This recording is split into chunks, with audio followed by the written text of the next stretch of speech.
Good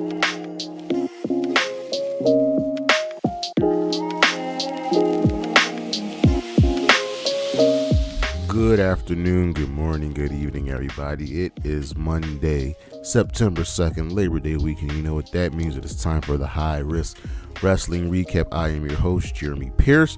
Check out the socials, Charismatic Creations on Facebook and YouTube, Charismatic_Creations 52 on Instagram, and of course, the 215 on Twitter. And without further ado, let's get into the news. Swerve Strickland has a new contract with AEW and is considered one of the biggest deals in the history of the company. He's extended up until 2028.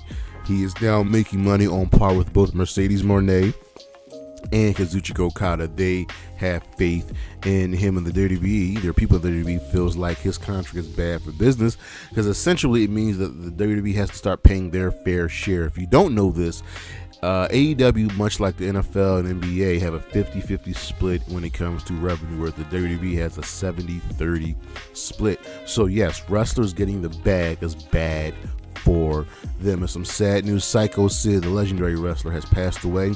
He was 64, I believe.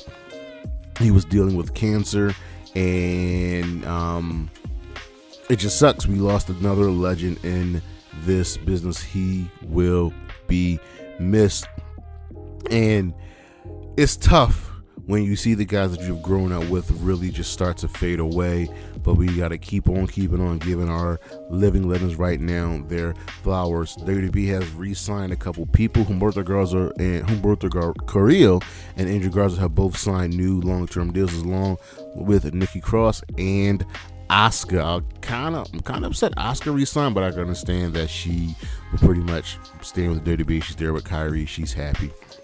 Former WWE star Paul London has joined MLW in a key producer role. This is good news for him. Paul London is a very smart man in this business, and Battle of the Belts 12 time and dates and location has been revealed. It will be going down at the Evanston Health Arena, Stockton, California. It will be taking place that Thursday, October 17th, and will be airing that following Saturday. Vince McMahon's Netflix documentary has received a release date. It will be dropping September 25th. It will simply titled Mr. McMahon. It's 6 one-hour episodes offering in-depth exploration of McMahon's rise to prominence and his subsequent fall from grace. And executive producers have revealed that their goal is to pull back the curtain and reveal the true McMahon. But here's the thing, Janelle Grant was not interviewed for this documentary at all. Her legal team has made that statement. So if we're really going to pull back the curtain on Vince McMahon, why was she not interviewed? Victoria, aka Lisa Marie Varon, has signed a WWE Legends deal with them, so we'll probably be seeing her in the future. That contract includes more merchandise, new action figures, so on and so forth. She's a legend, man. And on the injury side of things, Cora Jade underwent a second Biodex test 7 months after her ACL injury, so it looks like she will be kind of raring to go, probably like another 3 months or so. We have an update on Keith Lee. He's still out. He is still sick, where you don't know what he's dealing with, but he is working on it. We haven't heard anything from his wife, Mi Chen, but no news is, in my opinion, good news. Tay Mellis confirmed that she's medically cleared for her interim return, and she is getting ready to train. Saying her husband, Sammy Guevara, has already come back, and it looks like Alicia Edwards got hurt at the Emergence event. She was rendered unconscious during the match and has been placed in concussion protocols. Hopefully everything's all well with her. That is the news, and we should be right back with the week in review.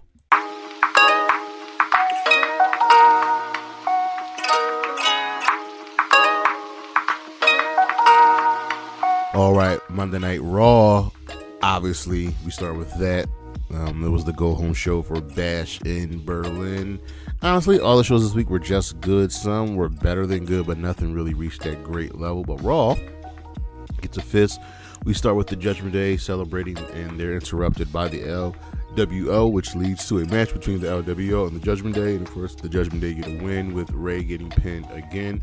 Rhea and Damian Priest make the saves just to get a the Judgment Day a W for their match at Bash Berlin. Bronson Reed tells The Miz he will come for him after he's done with Braun Strowman. And things are good with the New Day. They've hashed things out, but I don't really believe that. I think that's just lip service. Damage Control beat the Pure Fusion Collective, so we put these three women together just for them to lose. Bo Dallas I see is a purge, and there's a reckoning coming, and after he's done with Chad Gable, they're coming for somebody else. We had a standard Drew McIntyre and Punk segment to get us ready for their strap match at Bash in Berlin. Jey Uso defeated Kofi Kingston and Karrion Kross to move to the IC title fatal 4-way. Randy Orton hypes his title match. Bronson Reed versus Braun Strowman ended in a no contest. And as they fight their way to the back, Bronson Reed killed Braun Strowman, gave this man a tsunami on top of a car. It was a thing of beauty. Pete Dunne defeated The Miz and Xavier Woods to move to the IC final Fatal 4-Way match as well. And in the main event, Uncle Howdy made his in-ring debut, defeating Chad Gable. It sucks for American Made. They were just never going to look good in this feud. They were just taking L's left and right. Over on Dynamite, we had our All In Fallout show as we build to All Out, which is only a week away at this point, or 2 weeks. So this show gets a fist, but Jon Moxley comes out. He returns. We haven't seen him since Forbidden Door, and he says he wants to talk to a man who is nothing like him, but is everything like him. That is one Darby Allin. He says it's about time they have a talk, right?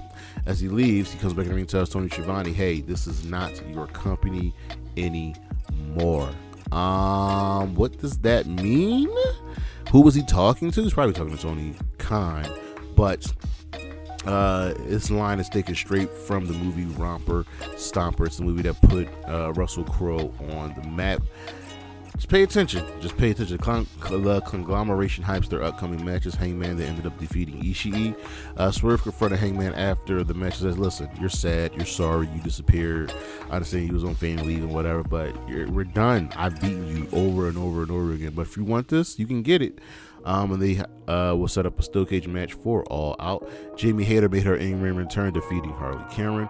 Roderick Strong wants to learn to choose help in saving Kyle O'Reilly from the conglomeration. MJF announces American citizenship.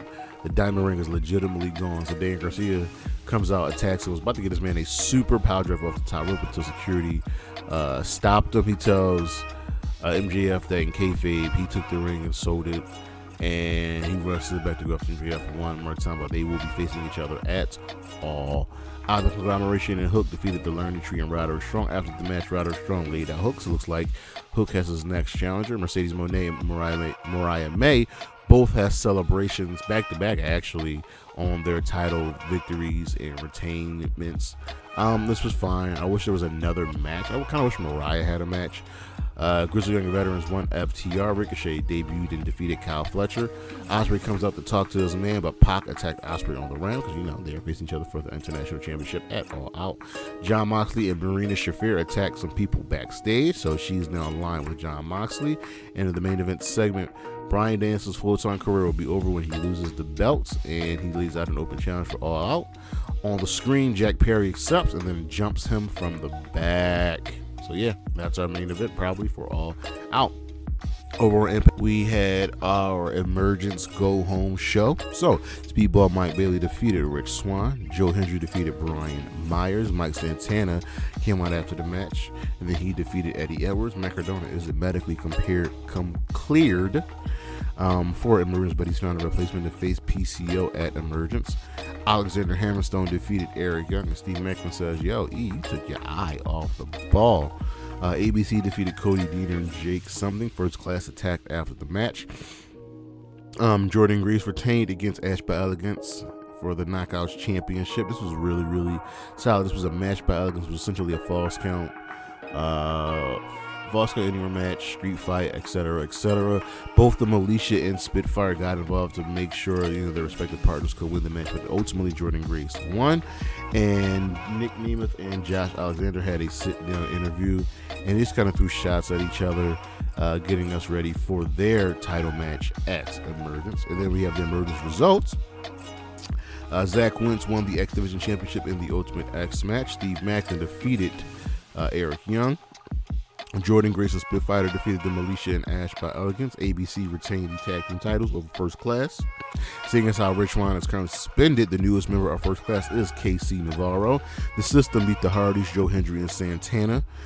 Nick Nemeth defeated Josh Alexander in an Iron Man match to retain the TNA World Championship. I think he won the match like 3 falls to 2. Then, in the surprise, JBL made his way to the ring and whispered something into Nick Nemeth's ear. Over on SmackDown, this was the Bash and Berlin Go Home show, and honestly, it wasn't a really good show. It was so ho-hum. Gets a thumbs down. LA Knight says he has an open challenge, so he'll defend the championship against anybody, and Ludwig Kaiser accepted. LA Knight retained. Los Garzas defeated Baron Corbin and Apollo Crews. Solo Sikoa says no matter what happens between Cody and KO, he got next. Acknowledge the new bloodline. We had a standard Cody and KO segment. They were just saying stuff, whatever. A-Town Down Under confronted Crews and Corbin after in the back. Mella beat Andrade with his finisher. So look at this. They both beat each other with their finishers and both were roll-ups. So we're clearly going to be the 5th match. And in the main event, Nia Jax retained the Women's Championship against Michin in a street fight. Tiffany Stratton got involved to make sure Michin couldn't win. It looks like when Nia Jax was down, she was going to cash in Money in the Bank. But Bayley came out to help Michin, but still Nia Jax retained. She hit an Annihilator off the top onto a trash can. That's Michin was in. Over on Rampage, Jay Lethal and Jeff Jarrett beat the Undisputed Kingdom and Private Party in a triple threat tag match. Mina Shirakawa got herself a W. It wasn't quite a squash, but she still won. Stokely Hathaway and Chris Statlander talked some trash for the match against Willow Nightingale at All Out. It was a young veterans beat the Outrunners. Nyla Rose won a squash match in the main event, which was absolutely fantastic. Check out this match. Konosuke Takeshita defeated Lio Rush, Komander, and the Beast Mortos in a fatal 4-way. Over on Collision, this was another quick build show since we have All Out coming in about a week, 2 weeks. Kyle O'Reilly, Orange Cassidy, and Hologram defeated Lee Moriarty, Johnny TV, and the Beast Mortos. And the thing to know about this match is that Hologram is over. He debuted during the Arlington shows, and it looks like he has done a fine job getting himself over. Keeping him on that one show has worked wonders for him. The Bang Bang Gang defeated the premier athletes. Mercedes Monet, we had a recap from her. Title defense against Momo Kogo at Capital Collision. FTR defeated the Undisputed Kingdom and Grizzly Young Veterans to attack FTR after the match. Lance Archer beat up some people backstage. Top Flight, Lio Rush, and Action Andretti defeated the Iron Savages and Outrunners. Kyle Fletcher defeated Tomohiro Ishii in a fantastic match. Go check out that spirited affair. The conglomeration accepts Pac's Trios Challenge for Dynamite, I believe. Buddy Matthews defeated Komander, and in the main event, Hikaru Shida defeated Thunder Rosa, Queen Aminata, and Serena Deeb to face Mercedes Monet at All Out for the TBS Championship. Shida wants to prove that she is still the ace of AEW, but the real story of this match was Serena Deeb wanting to partner up with Queen Aminata, maybe to teach her something. So we'll see how that goes. Our matches of the week. Check this out from Dynamite. We got Adam Page versus Tomohiro Ishii. From Impact, Mike Santana versus Eddie Edwards, and Jordynne Grace versus Ash by Elegance for the TNA Knockouts Championship, and a match by Elegance. From Emergence, Nick Nemeth versus Josh Alexander in an Iron Man match. From Rampage, Konosuke Takeshita versus Komander versus Lio Rush versus the Beast Mortos. From Collision, Kyle Fletcher versus Tomohiro Ishii, and of course the main event match featuring the women, Hikaru Shida versus Queen Aminata, Thunder Rosa, and Serena Deeb in a fatal 4-way match. I was trying to find a way to maybe add some SmackDown, Raw, and even NXT matches, but nothing really got over that hump. WWE's giving us basic pay-per-views with 5 matches. It's not good. NXT almost came close, but we just couldn't get there. Our star of the week, debuting last night at No Mercy, is the one and only Giulia. But that is our show. Thank you for listening. Thank you for watching. Check out the screen of things we got coming up this week and the following week. Check out the socials, Charismatic Creations on Facebook and YouTube, Charismatic_Creations52 on Instagram, and of course the 215 on Twitter. I'll see you when I see you. Peace.